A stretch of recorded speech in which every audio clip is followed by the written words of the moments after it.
Sejam bem-vindos, pessoal, a mais um episódio de StarTech. Meu nome é William Portugal. Eu sou a Nicole Amorim. E hoje estamos aqui com um baita de um parceiro de uma das parcerias mais importantes aqui na história da Tecmobile, né? Uhum.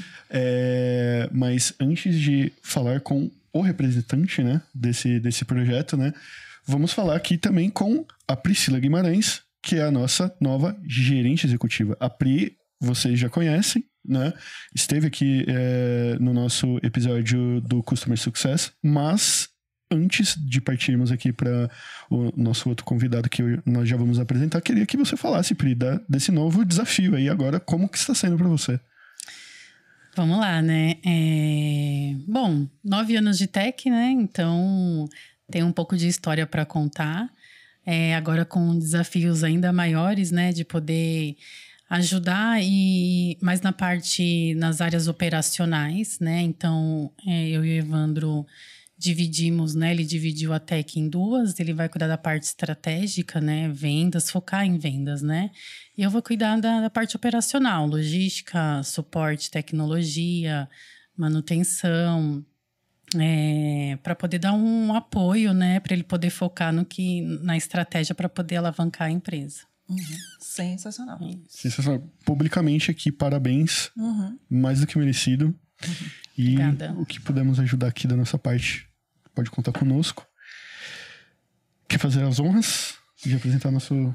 Vamos lá agora aqui, nosso convidado mais do que especial, Dr. Rodrigo, né, representante da Beneficente Portuguesa. A Beneficente Portuguesa hoje, junto com a Tec, ela é tanto uma cliente nossa como uma grande parceira. Então a gente está desenvolvendo, junto com eles, um projeto incrível, que eu não vou abrir tantos detalhes, eu vou deixar tudo para o Dr. Rodrigo aqui passar nos mínimos números, o que é, como que começou. Então, sem mais aqui enrolações, doutor Rodrigo, muito bem-vindo. Obrigado. Muito obrigada por esse tempinho na agenda que deu para encaixar, gente. Tempinho não, é um tempão. Hoje vamos passar uma manhã conversando aqui, vai ser bom. Então legal. Tem muito conteúdo aqui pra gente trazer. Temos. Legal, bacana. Então aí, me conte um pouquinho da sua trajetória, quem é você? Conto sim. Primeiro acho que vou dar parabéns então pra Pri. Obrigada. Pela promoção. Já dizia o Homem-Aranha, né? Grandes poderes, grandes responsabilidades, né? Com certeza. Então, acho que a escolha foi muito bem assertiva, pelo que eu conheço da Tec. Acho que parabenizar a Tec pela iniciativa. Eu queria deixar um agradecimento ao Evandro também, porque eu tenho muito contato. E aí que vocês repassem para ele. Mas para mim é um prazer estar aqui hoje. Eu acho que a concretização de uma parceria de sucesso que nós estamos aqui. Então, um pouco sobre mim, né? Eu sou médico formado, formei em 2009. Depois ingressei já dentro da Beneficência Portuguesa fazendo minha residência de cardiologia. E lá mesmo, após minha formação final como cardiologista em 2011, eu fiquei dentro do nicho da BP mesmo, dentro do hub de saúde. Então hoje a BP, a Beneficência Portuguesa de São Paulo, não é só um hospital, é um hub de saúde. E desde 2020 a gente estendeu nossas atividades extramuro. Então a minha trajetória vem desde 2011, onde eu comecei a assumir as UTIs. Depois tive um convite para assumir uma unidade hospitalar que era na Penha, a nossa unidade 100% SUS. A gente tinha cerca de 600 partos mês, era uma maternidade focada no município de São Paulo. E aí depois recebi o convite para vir para dentro de novo da área hospitalar, mas aí mais focada no PROAD. Um pouquinho sobre o PROAD, que acho que é importante a gente citar ele, né? O PROAD é um programa de apoio ao desenvolvimento institucional do SUS. O que esse programa faz? São hospitais de excelência reconhecidos pelo Ministério da Saúde, que cumprem alguns objetivos técnicos para ser reconhecido como excelência. Quando ele é reconhecido de excelência, ele para de recolher a sua cota patronal. Então, para quem não sabe, cota patronal é aquilo que eu pago referente aos meus funcionários, deixo isso em caixa, mas sou obrigado a reverter em projetos que desenvolvam o SUS. E muito eu não posso fazer próximo de casa. Então, eu não posso pegar esse dinheiro e investir em aumentar a Beneficência Portuguesa. Eu preciso ir para outros vazios assistenciais. E aí onde surgiu esse projeto, entre outros, com a parceria aí junto com vocês. Legal. O projeto Boas Práticas, ele começou quando? O projeto Boas Práticas, ele inicia 2021 para 2022. Mas acho que muita gente não sabe quando eu falo Boas Práticas, até que entra um pouquinho antes disso, né? Durante a pandemia da Covid, a gente respondeu um chamado do Ministério da Saúde que era: abrimos leitos de terapia intensiva demasiadamente. tá faltando médico, intensivista para tocar esses leitos. E a pandemia veio, entre aspas, aí com o perdão da palavra, ceifando muitas vidas. Então, a gente respondeu esse chamado do Ministério da Saúde através do nosso PROAD. E aí, no meio da pandemia, isso já nós estamos falando 20 para 21, onde a pandemia estava pegando fogo mesmo.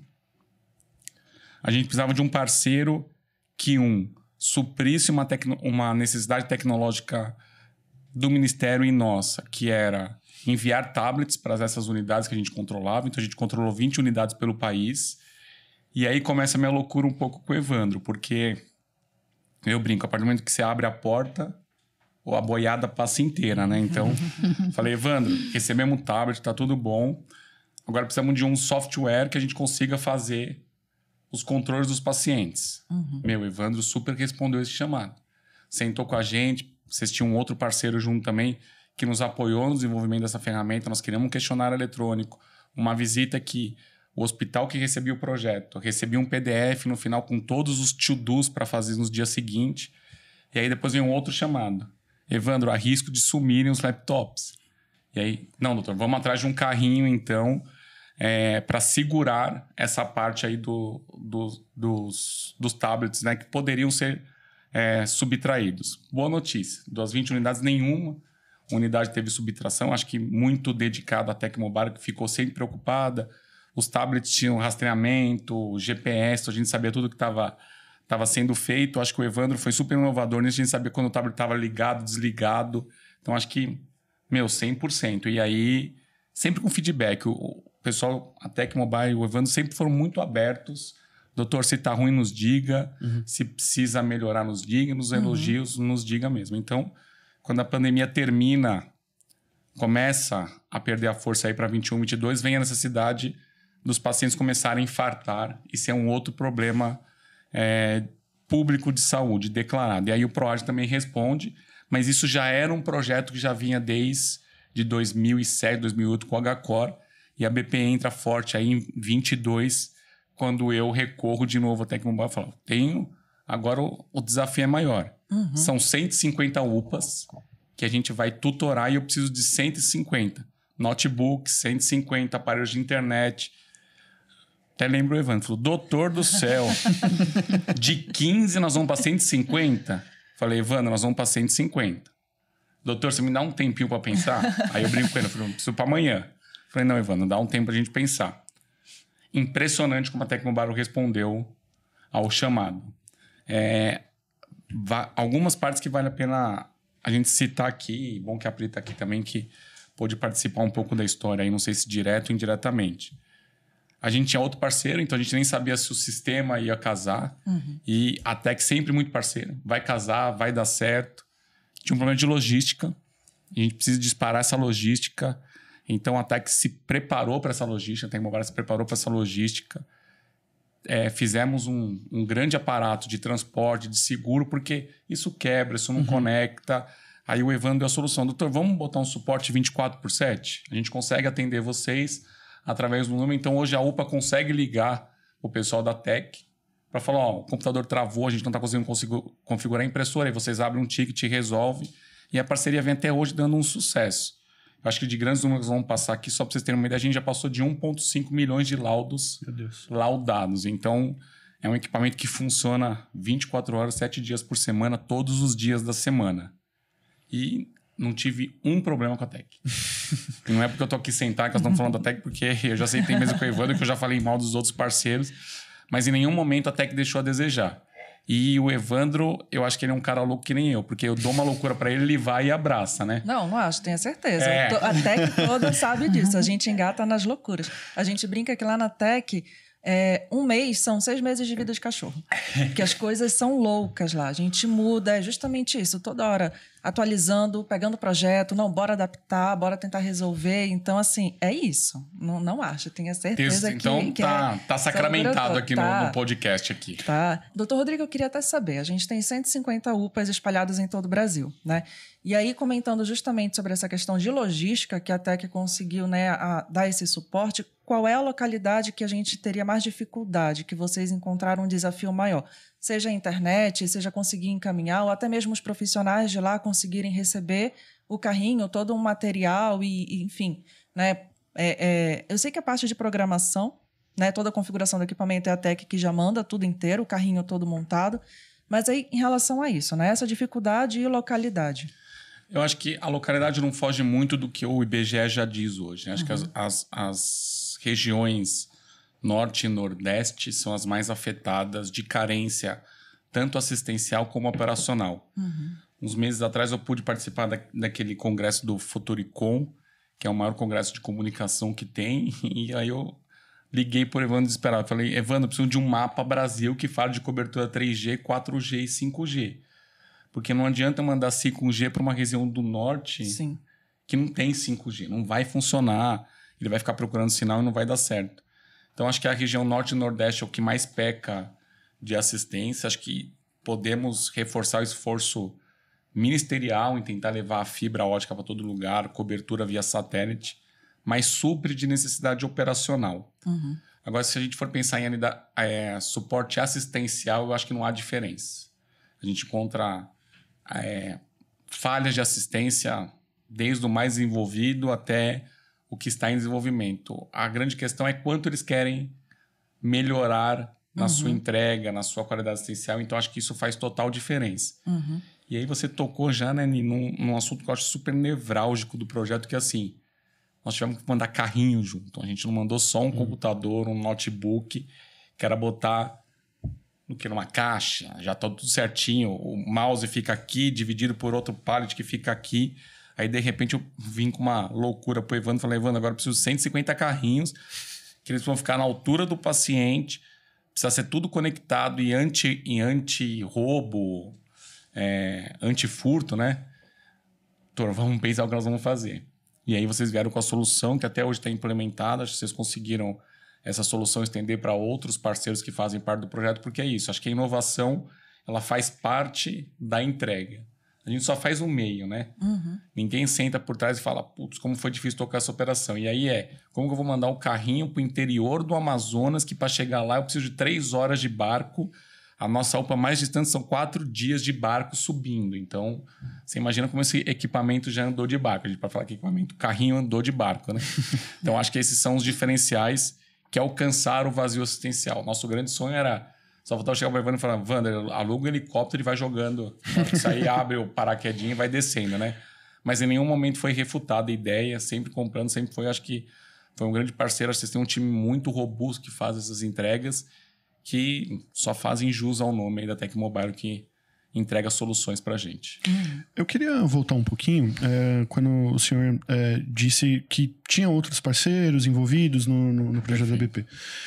Houve uma pesquisa antes de colocar o Boas Práticas para funcionar e por que a BP escolheu a Tecmobile? Então, a resposta é sim e não, tá? Não porque a gente já era parceiro da Tec. Certo. A gente entrou com o parceiro da Tec no TLOTI. E acho que foi uma prova de fogo para eles isso. E aí, para os projetos que eu coordeno, eu tenho muito isso. Acho que se eu tenho confiança num time, ele vai ter um destaque para mim para entregas futuras de um projeto. Mas eu não posso ser hipócrita de falar que eles foram o único concorrente. Eu preciso abrir um bid para entender se eu tenho outros parceiros que entreguem à altura. E não tivemos. E em nenhum momento eu abri para o Evandro que andamento que estava. Ele sempre impressionou. Doutor, já deu. Falava, Evandro, respira que você está no caminho certo, assim. Mas acho que a prova de fogo veio no projeto anterior, que foi o enfrentamento à pandemia. Então, você imagina, onde todo mundo ficava em casa, até que teve que ir para a rua, botar notebook para voar, voos restritos, quase ninguém indo, e os notebooks foram entregues. Então, acho que esse foi o grande diferencial que eu posso ter. Você pode ter a maior empresa do mundo, mas você não tem o comprometimento da palavra. Tem muita coisa que eu fiz com vocês que assim, vamos botar para hoje e o contrato a gente vai assinar depois. Então, tem muita gente que não, vamos assinar o contrato tudo certinho. Isso sempre foi tudo transparente.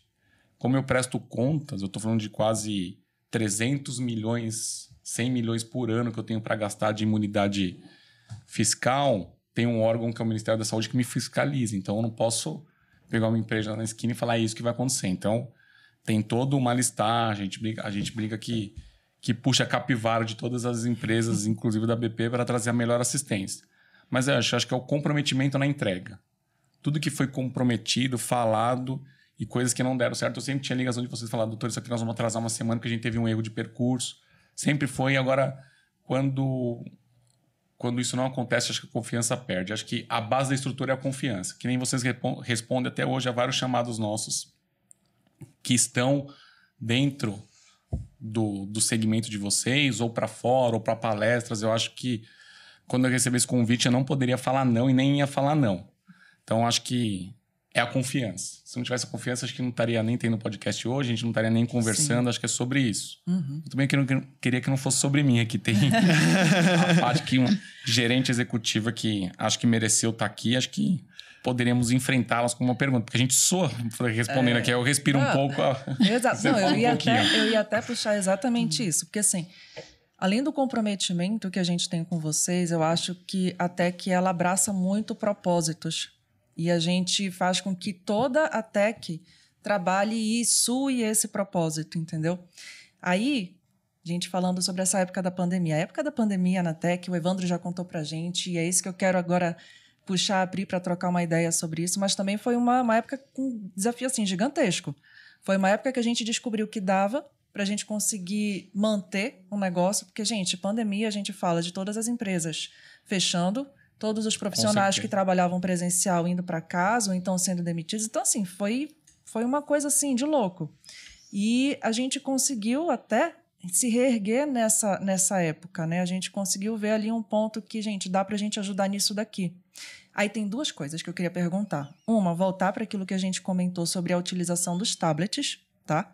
Nas UPAs, porque eu entendo que, no caso, os notebooks e os tablets, né? Os notebooks a gente tem para o profissional, para o médico que está lá, né, fazendo o atendimento, e os tablets para os pacientes que queriam, por exemplo, conversar com seus familiares, eles estavam internados, não podia ter contato, não podia ter nenhum tipo de visita ou coisa do tipo, e são pacientes da época da pandemia que, gente, é desolador você imaginar que você só pode ficar preso ali, naquela cama, você não pode ter o contato com a sua família, então tem números que comprovam que o fato da gente dar essa acessibilidade para o paciente que está lá com Covid, dele poder ver por vídeo sua família, dele poder conversar, dele poder ter esse toque humano, esse carinho, isso ajudou bastante também na recuperação dessas pessoas, né? Certeza. O doutor pode estar aqui para comprovar. E aí tem esse ponto que eu acho que é bem legal a gente ressaltar. E a loucura, o que foi? O que foi esse momento Tec durante a pandemia? Esse projeto que o doutor Rodrigo falou que a gente iniciou com ele, né, da telemedicina, e aí depois puxando para o Boas Práticas. Pri, como é que você estava ali no olho do furacão, né? Ali no fervo, foi um desafio, né? Na época da pandemia, nós apoiamos no Hospital de Santo André, né? Com essa questão dos tablets, os totens que ficavam ali para fora do hospital para os parentes poderem fazer a videochamada e ter o contato ali, né, com o seu parente. E a gente participou de tudo isso, né? A gente ficou até feliz de poder participar e colaborar com esse projeto, assim como é uma honra participar do projeto do Boas Práticas, porque a gente está falando de salvar vidas, né? Então, para a gente é uma honra poder participar desse projeto e contribuir. A logística, né, na época quando a gente iniciou o despacho, né, para as UPAs, eu estava na logística nessa época e realmente foi uma loucura, foi um desafio. Qual que foi nosso maior desafio? Fazer com que o kit chegasse nesses locais mais distantes, né? Até algumas aldeias indígenas. A parte de conseguir buscar um fornecedor do carrinho, né, personalizado, na medida, para que tudo encaixasse, o eletrocardiograma. Mas até que o diferencial da Tec é esse, né? Ser flexível em modelar projetos. Então, é aquilo, o Evandro abraça a loucura e o time todo abraça também. E é por isso que vem dando certo aí há 13 anos. E assim, não tinha como a gente não abraçar, né, Pri? Porque quando a gente fala de saúde e do caos que estava, todo o mundo, a gente não diz assim, não dá. Vou pensar se tem condições de fazer o projeto. Não, gente, bora fazer acontecer o negócio, trazer um resultado, entendeu? A gente não mede esforços para poder resolver e levar a solução, né, pro cliente. Exato. E como que foi isso? Porque assim, do lado aqui da BP, né, do doutor, veio essa dor, veio a problemática, né? E como foi para chegar nessa solucionática? Porque, assim, o doutor falou que a gente precisa de um software, aí veio o carrinho, aí veio, sabe, não sei o que, veio a infraestrutura, né? A parte da logística, que era bem a parte que você cuidava e conhecia muito bem na época. Como que foi pra gente chegar nesse patamar de entrega? Olha, hoje eu vejo que, assim, até que ela...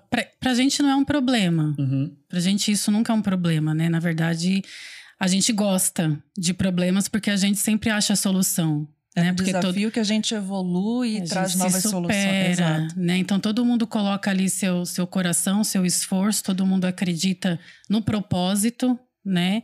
E então, pra gente, isso não é um problema. Né? A gente encara de frente. O problema é quando o endereço não tá certo, né? Quantas vezes eu falei... Mas eles falaram que a UPA era aqui. Aí mandaram foto, não tem nada lá. Não, é que a antiga UPA ia ser aí. Então, volta toda a logística, tenta ver com o fornecedor. Acho que mas assim, as meninas lá do projeto, né? O time da Thaís... o nosso contato, logística e o time de vocês é diário. E elas ajudam muito, né? Quando vem essas questões de endereço. Não tá achando a pessoa. Porque falou que não vai receber. Porque não tá sabendo desse que é para receber esse kit. Enfim, né? N situações. Tinha situações. Medo também, né? Porque assim, ela recebeu o kit e ele achou que tava no nome dele. Porque a gente não mandava no nome da UPA. A gente mandava no nome de uma pessoa. Então, vou receber esse kit e se sumir. Então, assinamos termos com os secretários. Então, eles estavam todos responsabilizados. Mas... é que eu digo hoje, a gente brasileira se comunica muito mal, né? Você tem um termo assinado, o cara vê, mas ele não me ligou falando. Então, tem muitos que ficaram travados. A gente teve que fazer visita local para abrir o kit junto. Falar de vocês, pode abrir, tá liberado. Então, a nossa resistência humana ainda funcionando. Nosso princípio de responsabilidade, né? Acho que quem não tá pronto para assumir responsabilidade não assume mesmo. Deixa de lado e vai seguindo a vida do jeito que tá. Sim. Precisamos sair da zona de conforto. Acho que essa... é o diferencial. Isso é verdade. Doutor Rodrigo, sabe o que eu queria te pedir? A gente falou assim um pouco por alto do que é o projeto Boas Práticas, mas eu queria que você explicasse um pouco para o público que está assistindo a gente agora como que funciona na prática, tá? Vamos lá. Então, assim, como era feito antes nas UPAs, qual foi a dor que a gente identificou e como que funciona agora que a gente tem esse equipamento lá, como é que funciona a comunicação do médico que está fazendo atendimento na UPA com quem está lá no hospital, como é que é? Vamos lá, entendeu? com a estrutura inteira. Então, isso. Eu acho que, para quem nos está assistindo hoje, acho que tem uma curiosidade sobre tecnologia e sobre assistencial, né? Hoje a gente sabe que as doenças cardiovasculares são as que mais matam no país, né? Por infarto, um tempo aí a gente quis perder até por os homicídios, atropelamentos, acidentes de trânsito, mas a gente brinca que a cardiologia recuperou esse patamar de ser o primeiro em números de infartos do miocárdio. Isso muito reflexo da pandemia, a gente fugiu dos médicos, a gente parou de ir, aí as doenças se manifestaram. Mas como que era feito antes? Um paciente ele entra na UPA com uma dor no peito, ele ficava aguardando a sua hora de ser atendido e muitas vezes ele poderia morrer até não ser atendido. Ou poderia ter um tempo maior de atendimento. Hoje a gente sabe que a cada minuto de infarto em progressão, a gente acaba perdendo de 5% a 10% do músculo cardíaco. Então, tem pessoal que passa isso para horas. Eu gosto muito de usar minutos porque é tempo, né? Uma hora parece que é muita coisa. Então, quando você fala um minuto, você consegue sensibilizar mais. E essa foi a dor. Tá morrendo muita gente. Não é só essa dor, existem outras dores do mundo. Para quem tem AVC, para quem tem infecção, as famosas sepsis, que são as infecções generalizadas para o corpo, que ficam aguardando atendimento. Quando você vai entrar com antibiótico é tarde demais.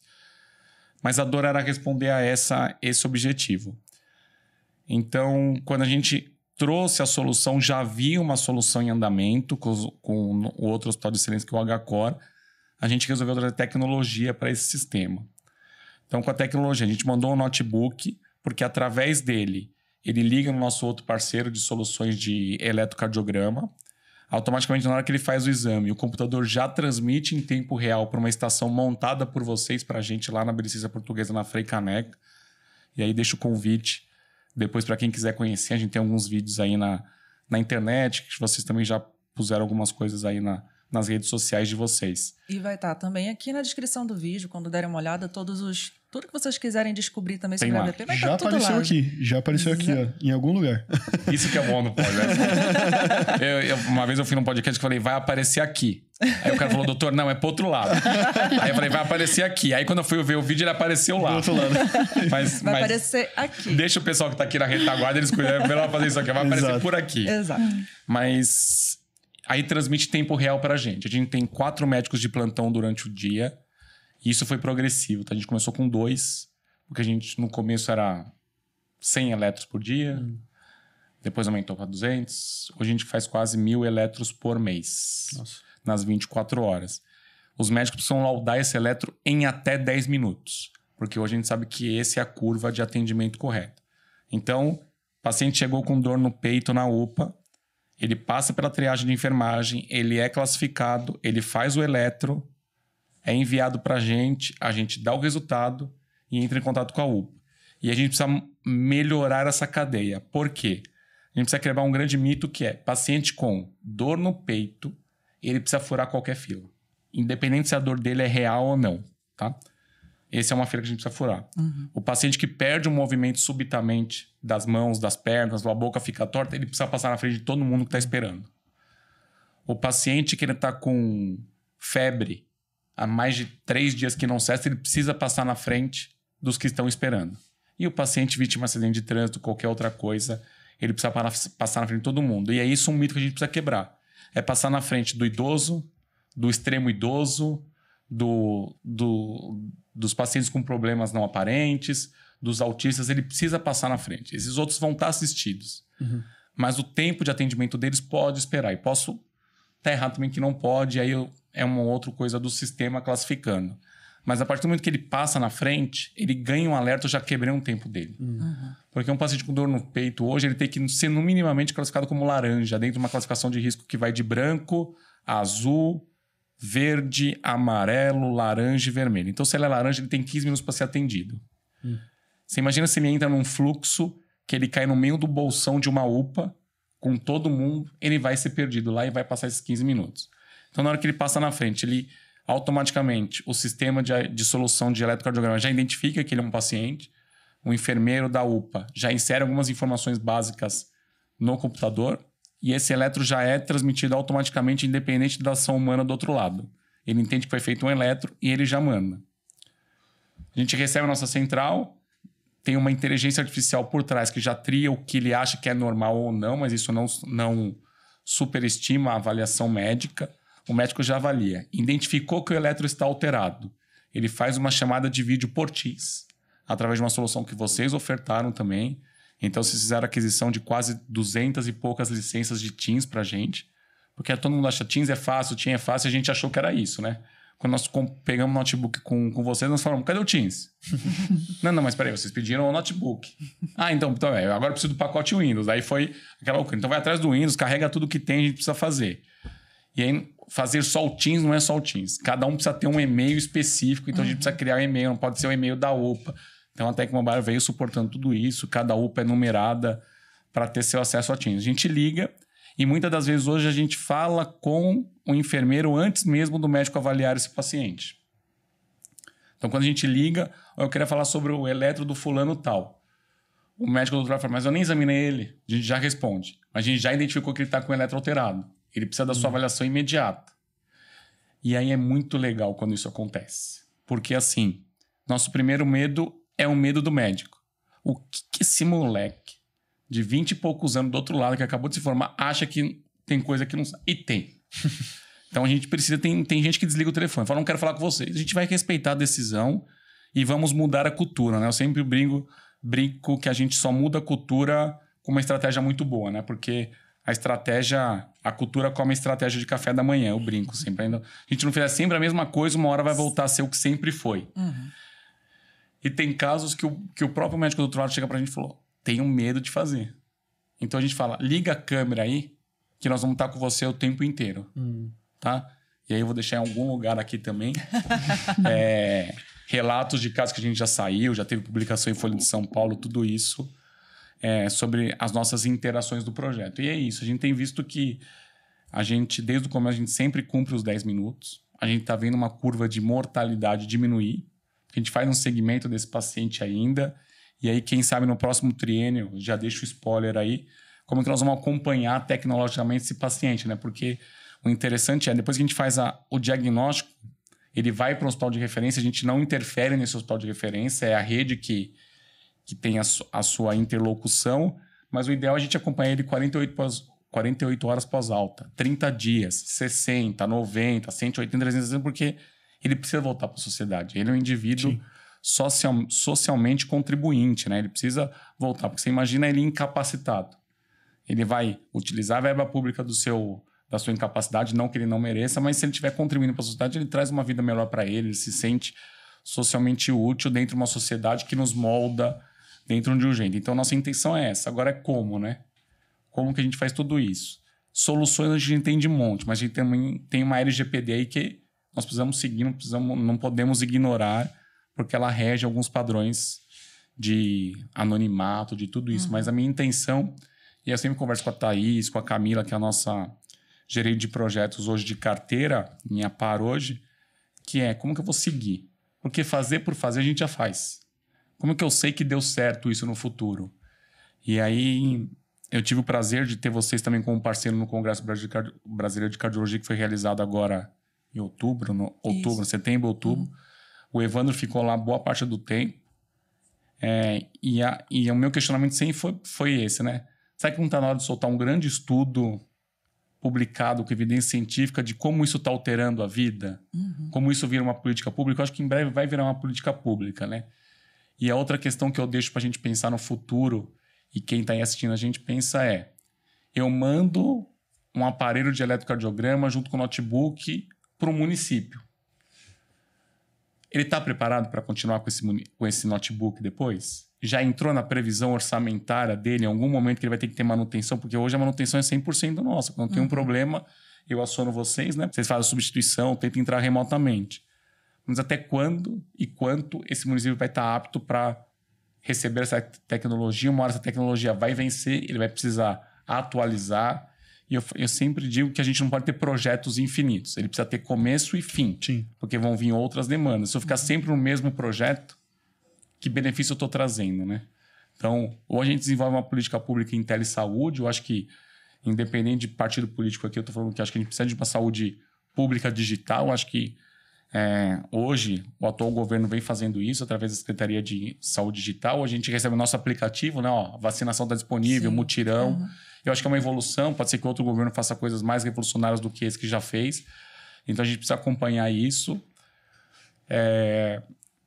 Precisamos entender a população mais idosa, como ela vai se dar com a tecnologia. Ela não pode ser suprimida. Sim. Eu já escutei muito isso nas visitas, principalmente das equipes de enfermagem, né? Vocês estão criando uma tecnologia muito boa, mas a gente é enfermeira formada há muito tempo. Como que a gente se adequa a isso, né? E a gente não pode negar que isso é um problema de saúde pública. A gente precisa intervir isso. Uma hora a tecnologia vai vir com tudo. Hoje eu peço para a Alexa fazer alguma coisa, ela faz. A Alexa apaga e acende a luz no meu quarto. Então faz várias coisas, né? E acho que por um lado isso é ruim, né? Porque eu paro de levantar para ir apagar a luz, né? Tô ficando cada vez mais sedentário. Mas eu acho que nós vamos ter que levar isso para a ponta de um jeito, né?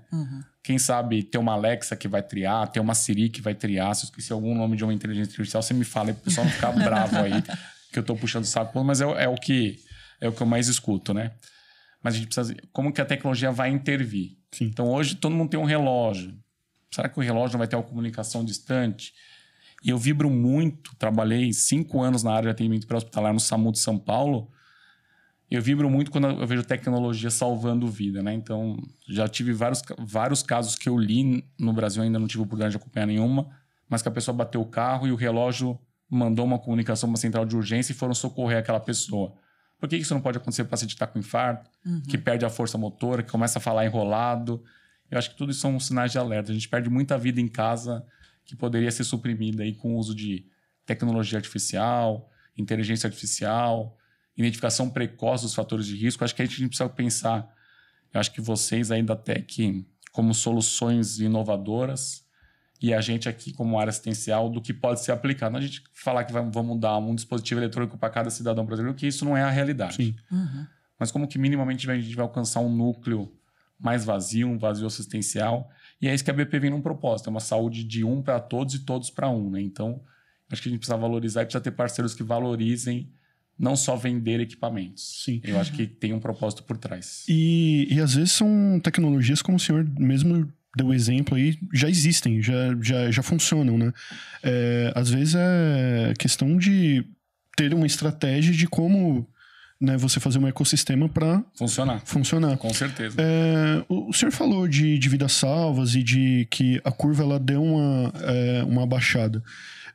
Nós temos números do Boas Práticas, de números oficiais, número que o senhor pode trazer aí? Temos alguns números que a gente tem, por exemplo, são 70 mil eletros laudados no mês. Desses 70 mil eletros, 60% dele com algum tipo de alteração, seja ele benigna ou maligna.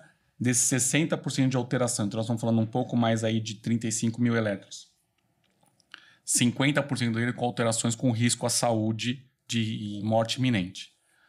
A gente diminuiu em todas as nossas UPAs o tempo de atendimento porta-eletro. Então, todas as nossas UPAs guiadas por nós fazem o eletro hoje em menos de 10 minutos.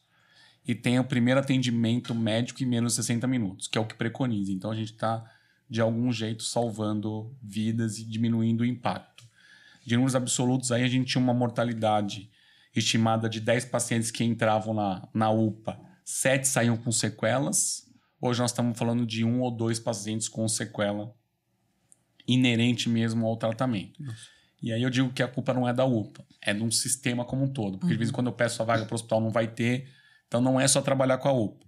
É trabalhar com a regulação para ceder o mais rápido possível o recurso que ele precisa. Mas são números que são impactantes. Acho que em breve, tanto a BP como a H4 vão soltar um grande estudo aí com números oficiais. Porque tudo que eu falo aqui é o que eu vi de números. É do dia a dia. E aí eu brinco com os pesquisadores porque eles precisam ser tudo duplo cego, triplo cego, todo mundo precisa rever o estudo, mas eu acho que é isso que garante um número oficial para a gente não falar sobre achismo. Mas esses grandes números, acho que só de falar que são 70 mil eletros por mês já é um grande número gigantesco, a gente foi progressivamente aumentando, né? E aí a gente tem que aumentar recurso, fazer tudo isso, mas eu acho que a grande questão é a gente precisa capacitar a ponta. Eu sempre gosto que a partir do momento que a gente faz sempre a mesma coisa, a ponta ela precisa aprender a fazer. Se não faz, cabe a gente a mostrar que eles não estão fazendo e quem é que do outro lado vai fazer. Justo. Alguma? Eu queria saber, você comentou ali um pouquinho sobre, né, as expectativas, certo? A gente tinha ali uma perguntinha de o que é que vocês estão planejando para o futuro. E aí tu comentaste uma questão de, Nicole, existe início, meio e fim para os projetos. Mas o que a gente pensa sobre isso, né? Qual é o limite ali da BP atendendo? Você citou até a HCO. A HCO também é um hospital grande que também está participando desse projeto.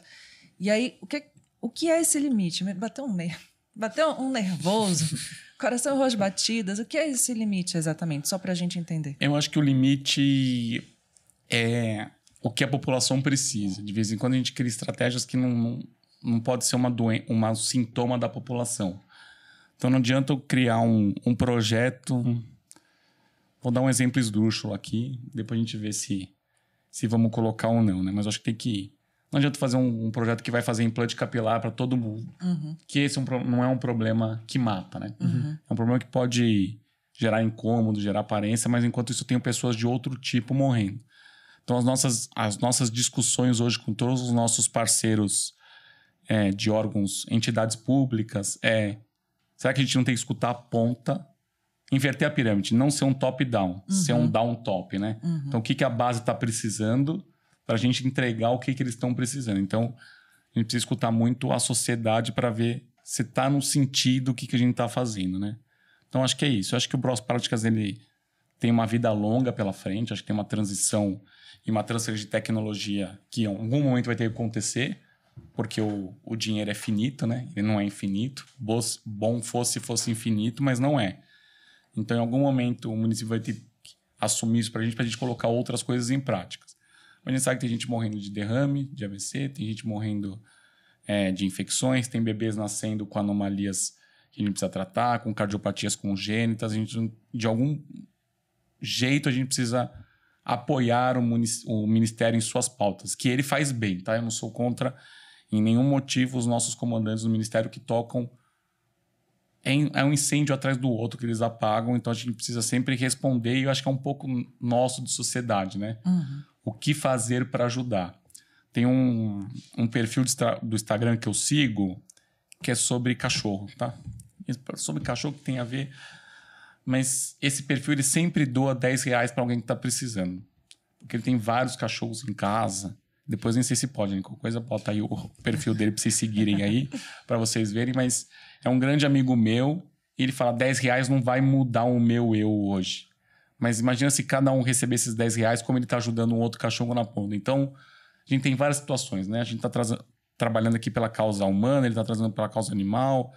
Tem o Ministério da Ciência e Tecnologia tentando trazer transferência para a gente. O Ministério da Fazenda tentando fazer orçamento. Então, eu acho que a gente precisa estar junto nesse mundo político para entender o que a gente... Porque o SUS é para a gente, né? O SUS é igual para todo mundo, tem que ter acesso para todo mundo, ele não diferencia ninguém. Então, se em algum momento a gente precisar, ele vai ter que estar pronto para nos receber, que nem eles nos recebeu em frente à pandemia.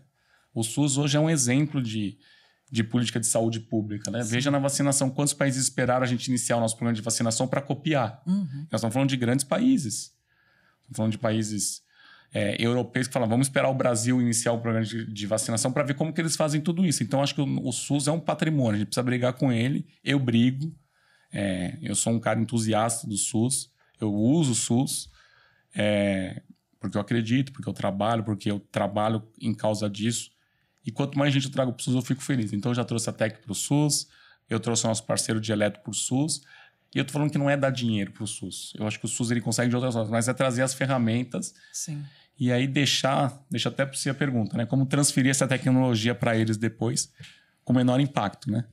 Quem vai ser a solução de parceiro para eles? Quem vai sustentar esse equipamento? Na hora que quebrar, quem é que vai ser a célula que vai arrumar?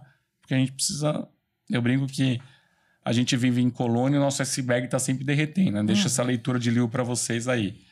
Nosso iceberg está derretendo. Acho que é um mindset assim, nunca é igual. A gente nunca vai estar no mesmo sistema. Nosso iceberg sempre vai ter uma rachadura e como achar um outro iceberg com outro problema e resolver esse problema e ir em diante. E eu acho que é esse insight que eu deixo para essa manhã de discussão é muito boa aí. E se não tiver, nós vamos ter que continuar apoiando, né? Porque não vamos deixar nossa população... Eu falo nós, parece meu, né?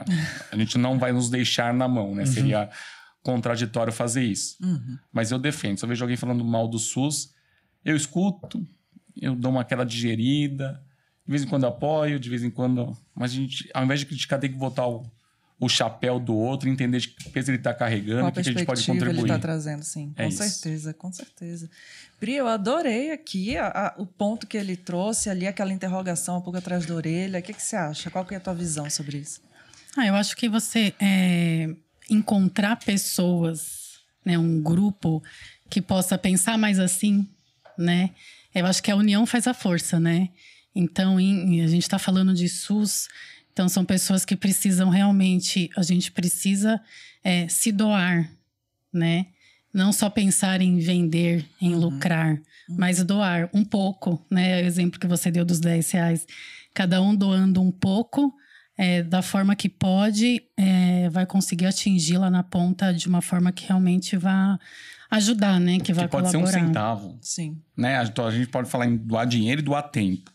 Exato. A gente precisa ver o que ideias também, né? Tem gente que não tem um centavo, eu vou entender, mas tem gente que consegue parar 1 hora e fazer 10 consultas gratuitas ali em diversas coisas, ou ir na casa do outro inserir uma medicação. Acho que é esse pensamento mesmo. Exatamente. Reunir grupos que consigam pensar mais assim, né? Que a gente com certeza vai conseguir forças para colaborar mais. Não, com certeza. Eu acho que, assim, a TEC se posiciona muito em cima disso também.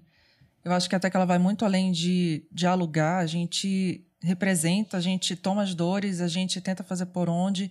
E esse desafio que o doutor Rodrigo apontou para a gente, cara, e no futuro? Quando cada UPA tiver que lidar com... Né, porque aí vai ser independente, né? Não vai ser boas práticas né, direcionando tudo. A gente vai atrás das UPAs, a gente dá um jeito, a gente tenta ver como que a gente consegue ajudar. Pode ser que a gente não consiga pegar todo o Brasil, todas as UPAs, mas a gente dá um jeito, né? Então, eu acho que vai muito dessa força de vontade.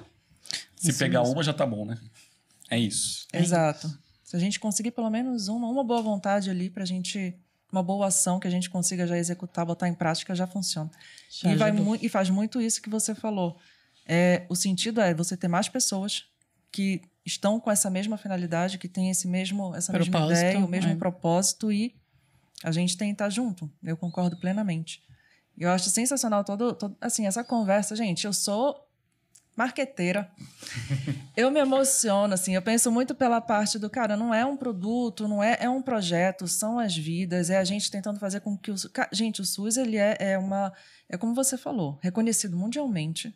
Outros países tomam o SUS como exemplo de como que a gente faz funcionar. Certeza. Pessoas de outros países vêm para o Brasil porque, meu Deus, a vacina aqui é de graça, como que pode? Se eu vou tomar uma vacina dessa nos Estados Unidos, sei lá, $5 mil, $2 mil, enfim, é uma discrepância assim gigantesca. E o próprio brasileiro não valoriza isso, né? Tipo, o brasileiro diz assim, meu Deus, não, é o SUS. É bom criticar, né? É gostoso. Entendeu? Eu fico assim, gente, como que pode, entendeu? Então, assim, são esses princípios, né? São esses projetos que aos poucos a gente consegue fazer uma diferença, a gente consegue fazer com que as pessoas tenham uma visão diferente, né? Então, eu acho isso muito importante. Eu espero que ainda continue aí por mais anos também. Vai continuar, com certeza. E é um belo exemplo de como uma iniciativa público-privada ela pode ter um efeito, assim, sensacional, né, na população. Acho que os números que o senhor trouxe aqui são a prova disso, né? Assim que o estudo ficar pronto, a gente vai querer ficar sabendo. Sim. E parabéns. Não só aqui... Acho que parabéns à parceria, né? Exato. Acho que é essencial essa parceria. Se não tivesse essa parceria, acho que a gente não estaria nem aqui conversando, a gente estaria tratando de outros problemas. Né? Com certeza. Não só com você como parceiro, deixo meus agradecimentos a todos os outros parceiros que fazem conta direta e indiretamente. Né? Acho que é isso que é importante da TEC.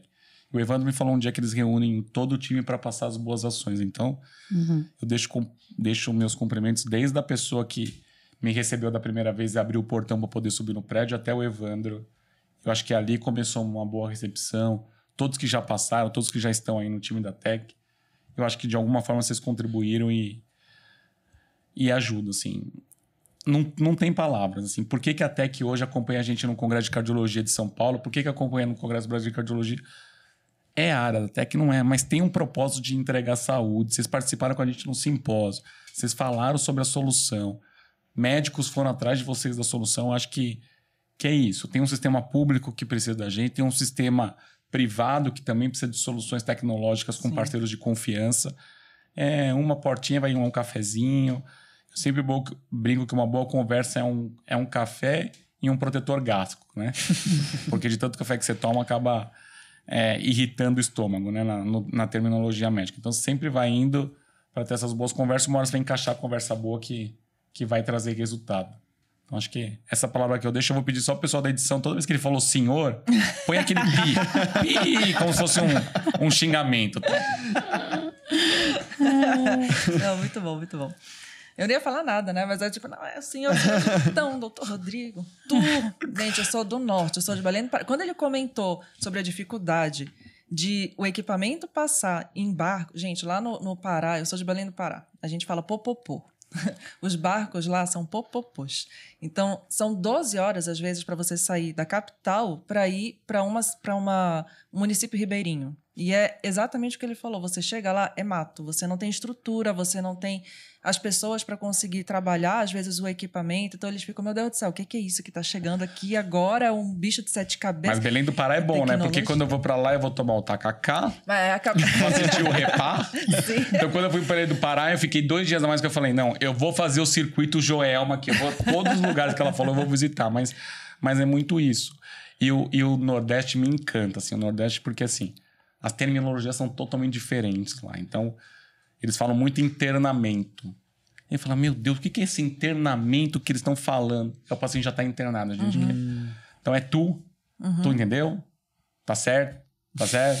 Fala, meu, peraí. Me ensina essa língua aqui que eu preciso, mas é isso. Eles ficam felizes de receber a gente, eles ficam felizes de receber o equipamento. Pegar horas de barco lá, popopô, né? Falou, popopô. Cara, é uma delícia. Então, você se diverte, você conhece novas culturas. Eu posso dizer... Agora eu voltei para a área dentro do hospital coordenar a nossa parte do SUS interna, mas foi um aprendizado. Foram 2 anos de viagem exaustivas. Por um lado, foi bom que eu ganhei milhas, então eu consegui fazer algumas viagens aí que eu sempre quis fazer, mas conhecer outros lugares eu recomendaria, assim. Tem até lugar que eu ficava parado, fiquei parado uma vez na Menino Pará olhando. Falei, gente, eu já fui para fora, mas não sabia que isso aqui era tão bonito junto. Então, o Brasil tem muita maravilha junto, que a gente precisa aproveitar e de vez em quando... Bom, é viver para aproveitar, né? Com certeza. Eu faço uns cursos também de Lean Healthcare, que é outra metodologia que a gente usa, e eu fico brincando. Porque quando a gente vai para a Disney, a gente fica vidrado em pegar 3 horas de fila para ir no brinquedo, né? E quando a gente pega 1 hora de fila no SUS, a gente fica pé da vida, né? Então a gente precisa entender um pouco. E são várias leituras. Tem esse, o meu iceberg está derretendo. Se o meu hospital fosse administrado pela Disney. Eu acho que tem muito talento que a gente desperdiça. Eu acho que a tecnologia vem com dados. A gente precisa ter dados. Então, um filme que eu gosto de assistir é O Homem que Mudou o Jogo. Sim. Que ele só trabalha em dados. Quantas pessoas negligenciadas que são boas em dados a gente negligencia pelo seu estilo, pelo seu jeito, pelo seu jogo. Então, a gente precisa dessensibilizar um pouco as pessoas. A gente não pode ser muito reativo, né? A gente encosta na pessoa. É que você tá encostando em mim, papapá. Calma. Vamos conversar. Vamos botar as coisas em ordem aqui. Acho que é o sucesso da parceria. Em nenhum momento a gente exaltou, levantou a voz. A gente pode ter divergência de opinião? Temos que ter. Porque senão ia ser um mundo de fantasia. Mas quando tem o mesmo objetivo, a entrega final é igual. 100%. Sensacional. Vamos para as considerações finais, então. Pri, você quer ali dar sua despedida, seu último ponto de vista? Eu gostaria de reforçar o que eu falei no início, que realmente é uma honra participar desse projeto com vocês. Deixar um super beijo para as meninas do time da Thaís, da Camila, adoro elas. Esse final de mês, nosso time de CS estará lá no escritório do BP, fazendo a reunião de CS, o acompanhamento, para garantir que elas estejam sendo bem atendidas, que as UPAs estejam sendo bem atendidas pelo nosso time de suporte e logística. E é isso. A gente está bem feliz de participar desse projeto. Show de bola. Obrigado. Legal. Obrigada. Doutor Rodrigo, uma despedida final aí para a galera que está assistindo a gente. Super agradeço o convite. A gente tentou conversar várias vezes antes, né? Mas agradeço em nome de vocês, da TEC. Meu cumprimento ao Evandro, ao time do Boas Práticas, que vem exercendo um excelente trabalho, assim, invejoso o trabalho que eles fazem. Quando eu saí, eu fiquei triste por ter saído, mas fiquei feliz também porque foi para um outro projeto aprender mais. Meus agradecimentos a vocês aí das 150 UPAs. De algum jeito isso chegue a vocês. Mantenham coragem, mantenham entusiasmo. Vale a pena, vocês estão salvando vidas, os resultados estão mostrando isso. Se possível, sigam os hospitais ProAD SUS. Vai ter algum lugar, como é que faz? Aqui na tela. Aqui na tela. Que é os hospitais que trazem novas tecnologias, novos projetos. Siga a BP, siga a TEC, sempre tem novidade aí. E sempre sai um videozinho novo aí sobre as iniciativas. E obrigado. E foi uma manhã excelente de conversa. Vocês vão pegar um corte, mas a gente está conversando quase há 10 horas aqui, tá, gente? Não, e aí a gente já abre o convite também. Qualquer outro projeto, qualquer outra iniciativa aqui, as portas estão abertas. Show de bola. Venha, você está sempre super... Tá marcado já, então. Ó. Tá compromissado na câmera aqui. Pode, então pronto. pode Gente, chamar, estaremos. Testemunha. Todo mundo é testemunha. Perfeito, fechei então. Vamos embora, né? Vamos embora. Bom, agradecendo aqui mais uma vez vocês aqui pela participação. Gui Migliorini, o Jordan aqui, o pessoal do Infinito Artista, sempre aqui no comando. Muito obrigado aqui pela atenção de sempre. Obrigado a você por assistir até o final. Curta, comente, compartilhe. Nos siga nas redes sociais. Siga a Tecmobile nas redes sociais. E até a próxima. Tamo junto. Exato, siga a BP também. Todos os arrobas vão estar aqui na legenda. Confiram tudinho. Então, assim, gente, estamos em casa. Fique à vontade. Foi. Muito obrigado. É isso, Show até a de próxima. bola. Parabéns, Tchau. gente. Obrigado.